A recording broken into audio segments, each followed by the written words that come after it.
A paz do Senhor. Vamos dar início ao nosso estudo bíblico do dia de hoje.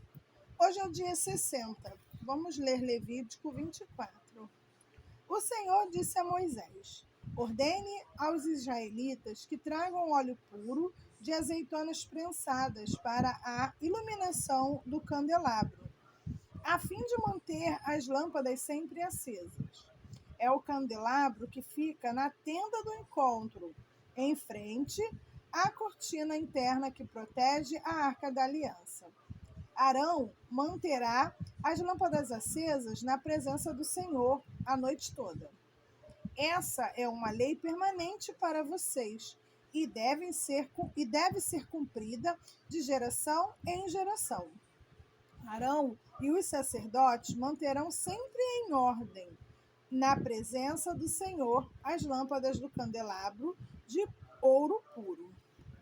Asse 12 pães de farinha da melhor qualidade, usando 4 litros de farinha para cada pão. Coloque os pães diante do Senhor sobre a mesa de ouro puro e arrume-os em 2 fileiras, com 6 pães de cada fileira. Coloque um pouco de incenso sobre cada fileira como oferta memorial, uma oferta especial apresentada ao Senhor. A cada sábado, coloque regularmente diante do Senhor esses pães como oferta da parte dos israelitas. É uma expressão contínua da aliança sem fim. Os pães pertencerão a Arão e seus descendentes, que os comerão num lugar sagrado, pois são santíssimos. Os sacerdotes terão direito permanente a essa porção das ofertas especiais apresentada ao Senhor. Certo dia, um homem, filho de uma israelita e de um egípcio, saiu de sua tenda e se envolveu numa briga com um dos israelitas. Durante a briga, o filho da israelita blasfemou o nome com uma maldição. Por isso, foi levado a Moisés para ser julgado. A mãe dele se chamava Selomite, filha de Dibrim, da tribo de Dan. O homem foi mantido preso até ficar clara a vontade do Senhor a respeito de sua situação.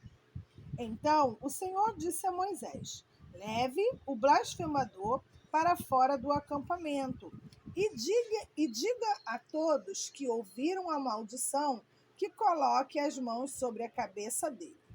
Depois a comunidade toda o executará por apedrejamento. Diga ao povo de Israel: quem amaldiçoar o seu Deus será castigado por causa de seu pecado. Quem blasfemar o nome do Senhor será morto por apedrejamento por toda a comunidade de Israel. Qualquer israelita de nascimento ou estrangeiro entre vocês que blasfemar o nome será morto. Quem tirar a vida de outra pessoa será morto. Quem matar um animal pertencente a outra pessoa a indenizará com um animal vivo. Quem ferir outra pessoa será tratado de acordo com o ferimento que causou, fratura por fratura, olho por olho, dente por dente. O dano que alguém fizer a outra pessoa será feito a ele. Quem matar um animal indenizará seu dono totalmente. Mas quem matar uma pessoa será morto. A mesma lei se aplica tanto aos israelitas de nascimento como os estrangeiros que vivem entre vocês. Eu sou o Senhor, seu Deus. Depois que Moisés transferiu todas essas instruções aos israelitas, eles levaram o blasfemador para fora do acampamento e o executaram por apedrejamento. Os israelitas fizeram exatamente conforme o Senhor havia ordenado a Moisés. Quando Moisés estava no Monte Sinai, o Senhor lhe disse: dê as seguintes instruções ao povo de Israel. Quando entrarem na terra que eu lhes dou, a terra deverá observar um sábado para o Senhor a cada 7 anos. Durante 6 anos vocês comerão os campos, podarão os vinhedos e farão a colheita. Mas no 7º ano a terra terá um ano sabático de descanso absoluto. É o sábado do Senhor. Durante esse ano não semeiem os campos, nem façam a poda dos vinhedos. Não ceife o que crescer espontaneamente, nem colham as uvas dos vinhedos não podados. A terra terá um ano de descanso absoluto, como o que a terra produzir espontaneamente durante seu descanso. Isso se aplica a vocês, a seus filhos, a seus servos e servas, e também aos trabalhadores contratados e aos residentes temporários que vivem em seu meio. Seus rebanhos e todos os animais selvagens de sua terra também poderão comer o que a terra produzir.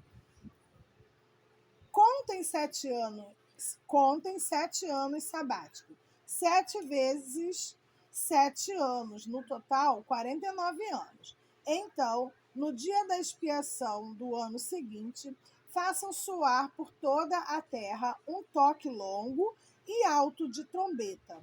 Consagre esse ano, o 50º ano, como um tempo de proclamar a liberdade por toda a terra para todos os seus habitantes. Será um ano de jubileu para vocês, no qual cada um poderá voltar à terra que pertencia a seus antepassados e regressar a seu próprio clã. O 50º ano será um jubileu para vocês. Nesse ano não semearão os campos, nem ceifarão o que crescer espontaneamente, nem colherão as uvas dos vinhedos não podados. Será um ano de jubileu para vocês e deverão mantê-lo santo. Comam o que a terra produzir espontaneamente.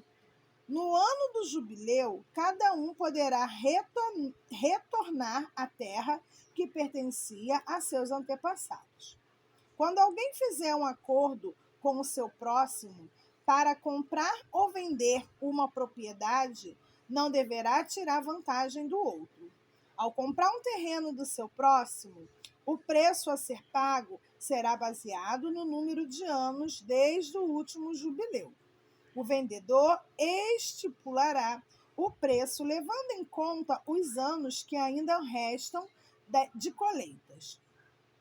Quanto mais colheitas faltarem para o próximo jubileu, mais alto será o preço. Quanto menos anos faltarem, mais baixo será o preço. Afinal, o que ele está vendendo é certo número de colheitas.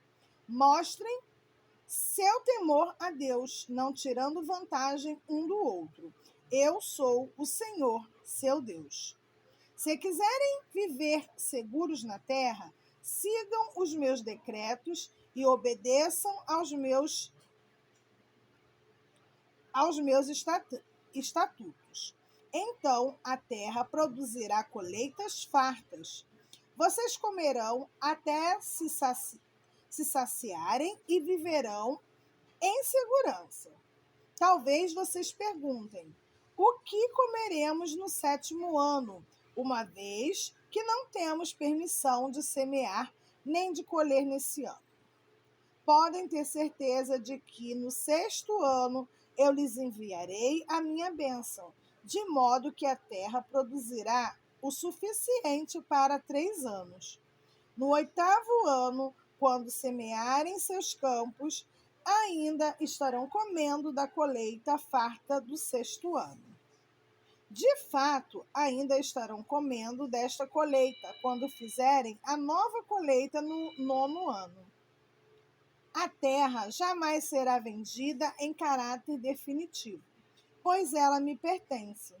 Vocês são apenas estrangeiros e arrendatários que trabalham para mim. Sempre que uma propriedade for negociada, o vendedor deverá ter o dinheiro de comprá-la de volta. Se alguém do seu povo empobrecer e for obrigado a vender parte das terras da família, um parente próximo deverá comprar a propriedade de volta para ele. Se não houver qualquer parente próximo para comprar a propriedade, mas a pessoa que vendeu conseguir dinheiro suficiente para comprá-la de volta, terá o direito de resgatá-la de quem a comprou. Do preço da terra será descontado o valor proporcional ao número de anos até o próximo ano de jubileu. Desse modo, o primeiro dono da propriedade terá condições de retornar à sua terra. Se, contudo, o primeiro dono não tiver condições de comprar de volta a propriedade, ela ficará com o novo dono até o ano do jubileu seguinte. Nesse ano, a propriedade será devolvida aos primeiros donos, a fim de que voltem à terra de sua família.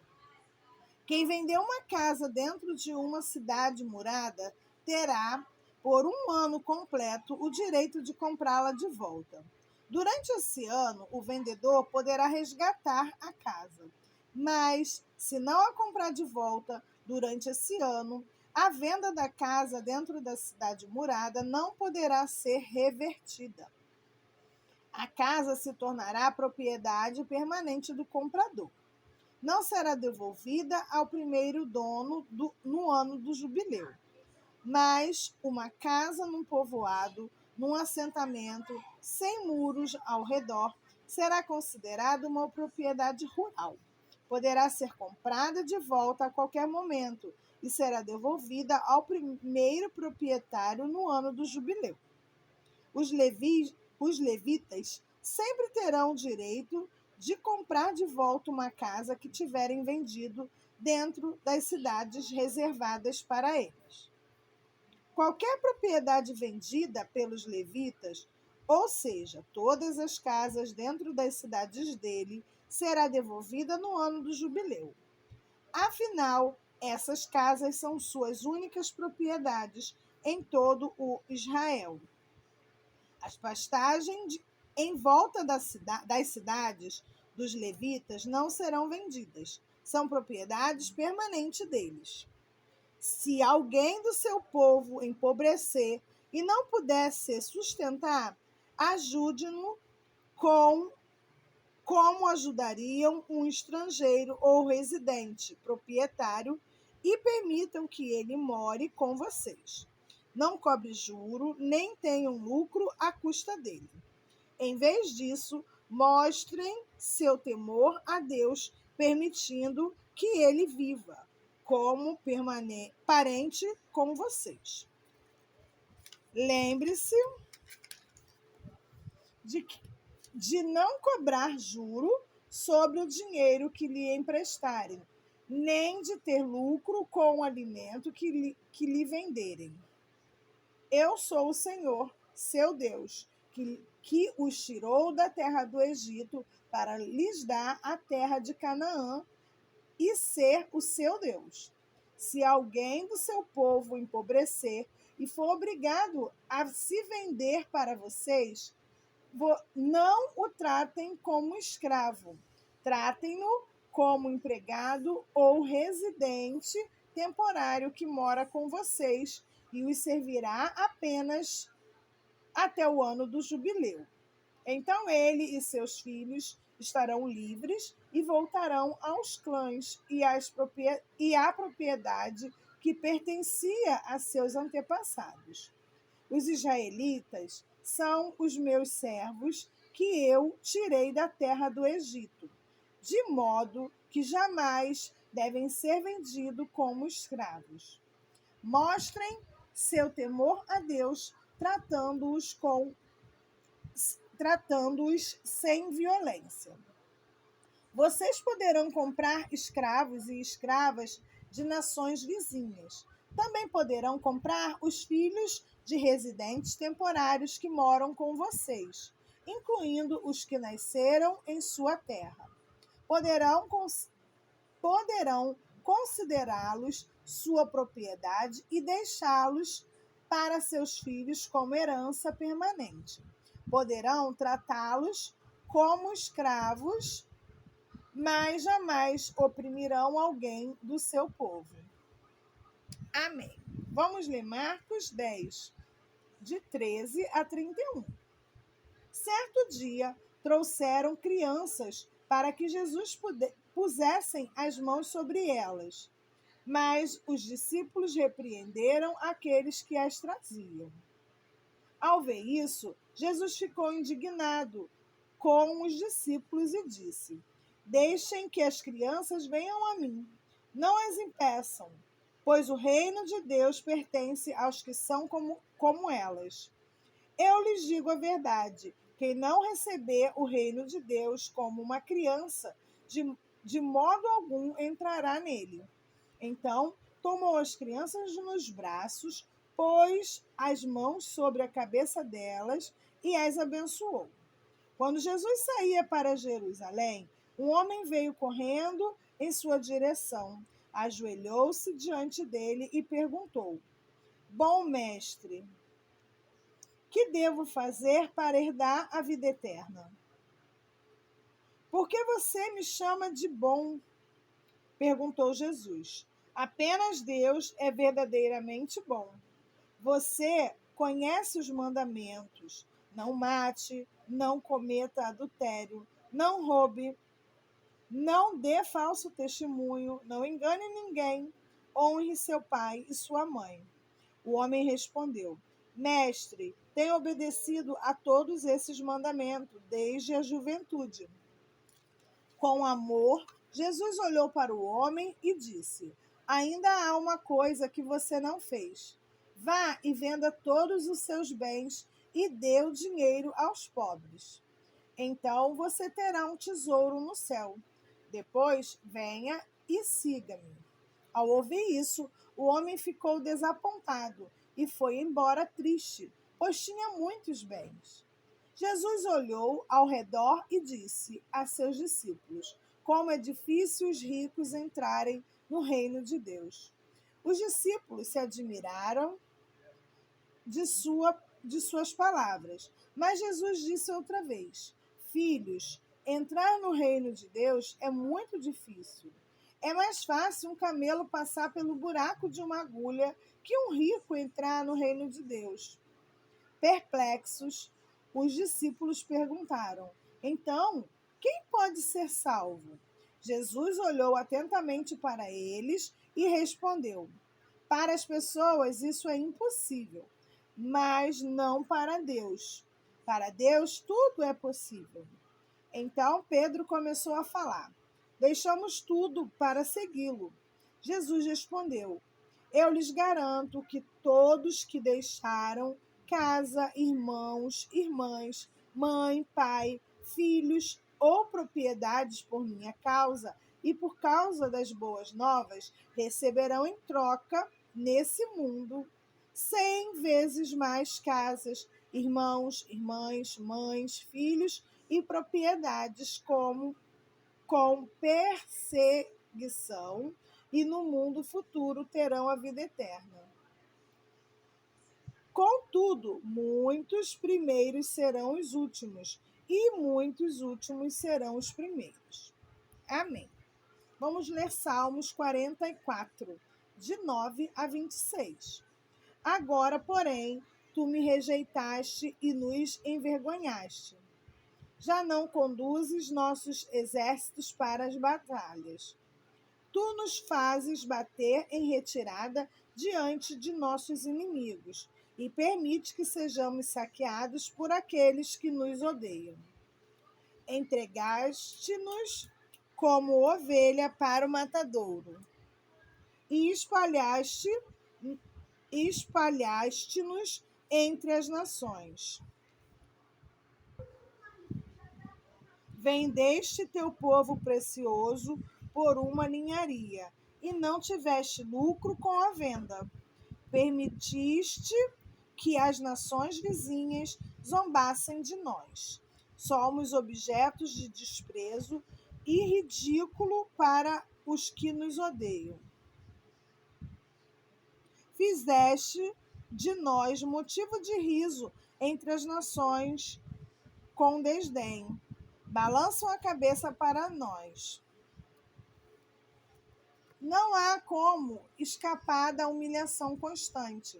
Temos o rosto coberto de vergonha.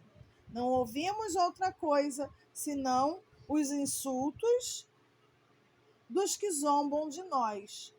Não vemos outra coisa senão os inimigos que desejam vingança. Tudo isso aconteceu sem que nos esquecêssemos de ti, sem que fôssemos infiéis à tua aliança. Nosso coração não te abandonou, não desviamos os pés de teu caminho. Tu, porém, nos esmagaste no deserto onde vivem os chacais, e nos cobriste de escuridão e morte. Se tivéssemos nos esquecido do nome de nosso Deus, ou estendido as mãos em oração a deuses estrangeiros, Deus com certeza saberia, pois ele conhece os segredos de cada coração. Mas, por causa de ti, enfrentamos a morte todos os dias. Somos como as ovelhas levadas para o matadouro. Desperta, Senhor. Por que dormes? Levanta-te. Não nos rejeites para sempre. Por que escondes o rosto de nós? Por que te esqueces do nosso sofrimento e opressão? Desfalecemos no pó, caídos com o corpo no chão. Levanta-te e ajuda-nos. Resgata-nos por causa do teu amor. Amém. Vamos ler Provérbios 10, versículo 20 e 21. As palavras do justo são como a fina prata. O coração do perverso não tem valor algum. As palavras do justo dão ânimo a muitos, mas os insensatos são destruídos por falta de juízo. Amém. Chegamos ao final do nosso estudo bíblico do dia de hoje. Oremos. Pai, te agradeço por mais esse momento, Senhor, em que passamos conhecendo um pouco mais sobre suas escrituras. Obrigada, Deus, por nos trazer ânimo, nos fortalecer, não nos deixar desistir. Obrigada, Senhor, por nos dar entendimento e nos trazer esclarecimento, Senhor, não deixando nada oculto em nossas mentes. Muito obrigada, Senhor. Em nome de Jesus. Amém.